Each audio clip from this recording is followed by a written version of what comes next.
I just... Yes.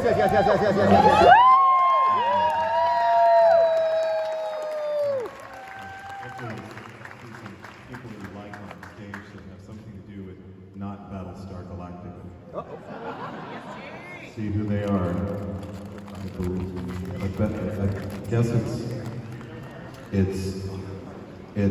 I guess it looks like Alicia Walker, Felzon Grappler, and Drestel Kappenchep. Is that correct? Thank you very much. Anyways, here's what I'm doing all this with my mouth. Space, the final frontier. These are the stars of Strange New Worlds.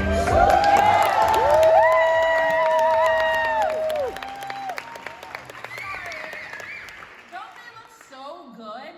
Yes! It's gorgeous, all of it. The cast of Strange New Worlds. We got Rebecca Romaine, Jess Bush, Christina Chong, Celia Rose Gooding, Melissa Navia, and Babs Olasamoku. What's up, everyone?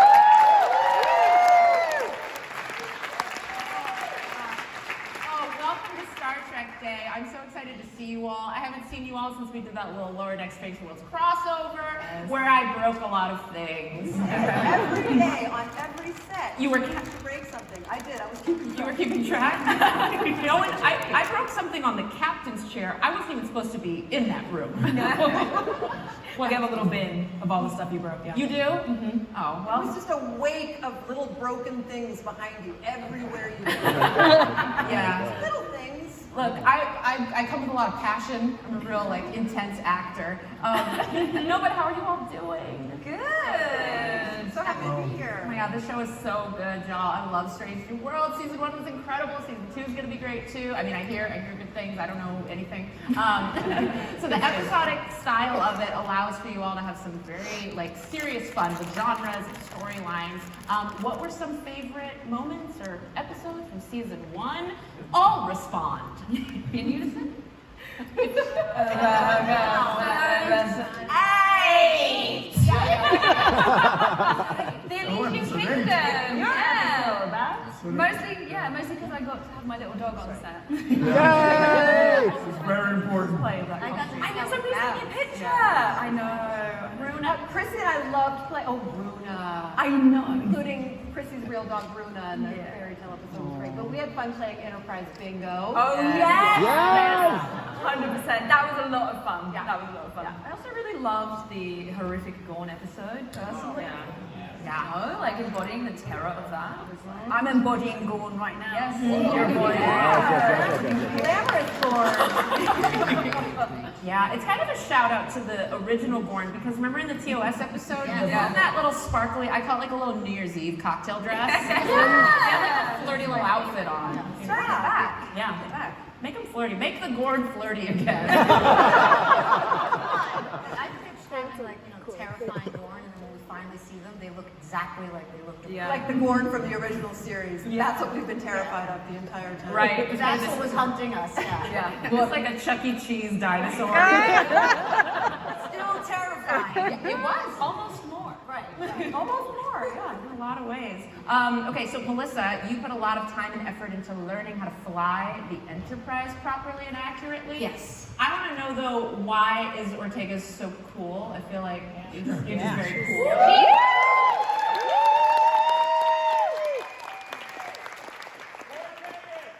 Oh, I love you guys. Why is Ortega so cool?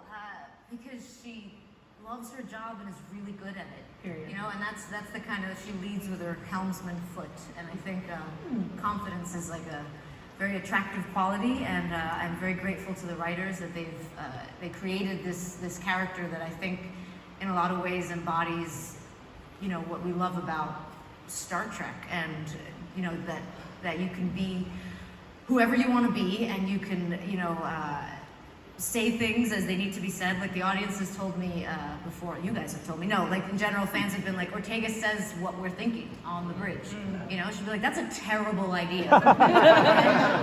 and then Pike will be like, no, we're still gonna do it. And she'll be like, all right, then we'll do it. but Pike trusts her, and you get to see that. Like, I know season 1, everyone was like, where was our Ortegas episode? My question as well. So I was right there with you. But you know, you see it in the dialogue, you see it in the interactions. Pike trusts her, her crew trusts her, and in turn, she's really loyal to them. So she's like this anchor on the bridge. And then you still see her with, you know, she hangs out with the doctor, and she hangs out with Nurse Chapel, and she's also a knight in her spare time. And she's great. Yeah, part-time knight. You know, continuing the helmsman tradition of sword fighting. And so yeah, so I think, and then for me, it was a big deal to really be able to, like, if you're saying that she's this excellent helmsman and this amazing pilot, then I'm going to have to sell it. And in order to do that, I have to know what I'm doing. Yeah. And no one knows really how to fly a starship, so I had to kind of, you know, make it up. Yep. And acting, but I believe it. And so if I believe it, my castmates believe it. Occasionally they're like, Melissa's a little bit too much. No. And then you guys believe it, and the world goes around, and we enjoy what we do. Here's a question: would you like to see a little bit of what Erica has been up to in season 2?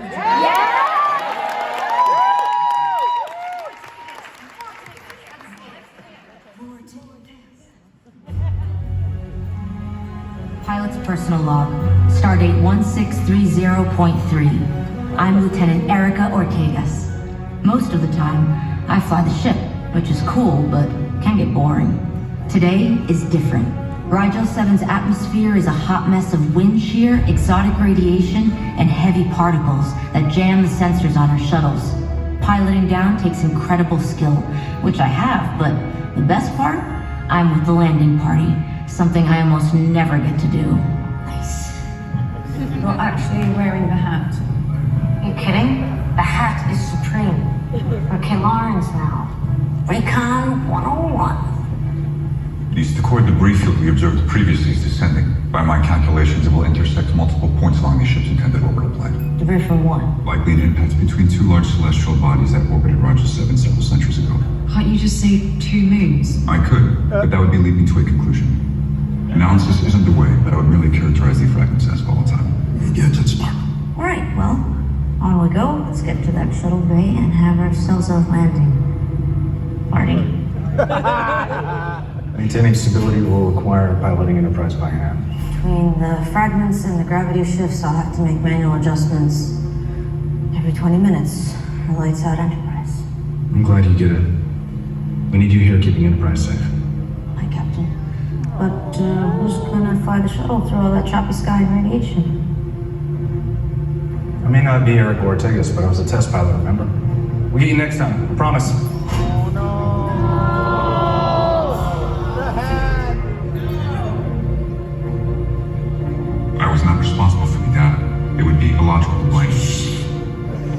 Just learn when to leave people alone, Spock. Sorry. I'm working on that.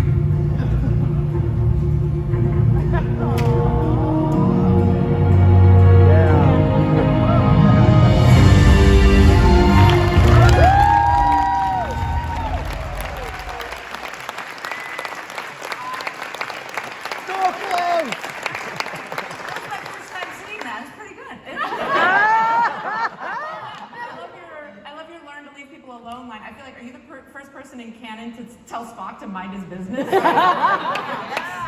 That's my thing. No, but we need to keep. Yeah, I'm big on, like, you know, everyone's like, oh, red shirts die. I'm like, no, not all red shirts die. So, so I think they're trying to keep me from. Well, we'll see. We'll see. I can't say anything else. Let's leave it. We'll see. We'll see. Yeah, don't get in trouble. It's really cool though. Thank you for that little sneak peek. Okay, so I think this question is for Babs and Jess. That's what I'm gonna say. Why don't y'all tell us what it's like to be carrying the legacy of a pair of characters? Yep, it sure is for them. Of a pair of characters that we saw in the original series. Yeah, how does that feel? Look. I'll go first. Yeah, you go. Because mine is really short, right? Sure. Yeah, no, it's fantastic. You know, Booker Bradshaw had 2 episodes in Star Trek, and I'm able to build and create something new, and yeah, you have a lot more to say. So. Yeah, look, it's there's some big shoes to fill to carry on the legacy that Major began. But it's also, I'm also very grateful for the writers for creating a story for Chapel to be able to do things that she probably wasn't able to do in the 60s and 70s, and you know, it's kind of widely known that Major always wanted more, and she was frustrated by not being given as much as she wanted to do on screen. So being given the tools to do that is a huge gift, and getting the feedback from fans that it's very satisfying for them to see that growth. The Chapel has been really, really touching, and I feel very fortunate to be able to be the vehicle for that. Yeah. It's very cool. Yeah. Great work. I'm gonna toss this to Chrissy and Celia. Without spoiling anything, what are you excited for in season 2? What are we excited for? What are we excited for? There's one episode. I mean, come on. Yeah, but we can't talk about it now, can we? What are you gonna do? It's live. Do whatever you want. But if you loved season 1, you're gonna love season 2. I think what we have been able to encapsulate as an ensemble is really, really special. And yeah, stay tuned, team. We got some good stuff coming your way. Love it.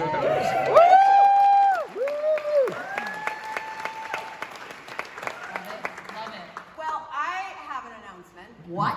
Yes. I'll allow it. Very honored to get to make this announcement. As first officer, I get to do this sort of thing. We're very, very excited to announce that the one and only, the great, the iconic Carol Kane will be joining Strange New Worlds for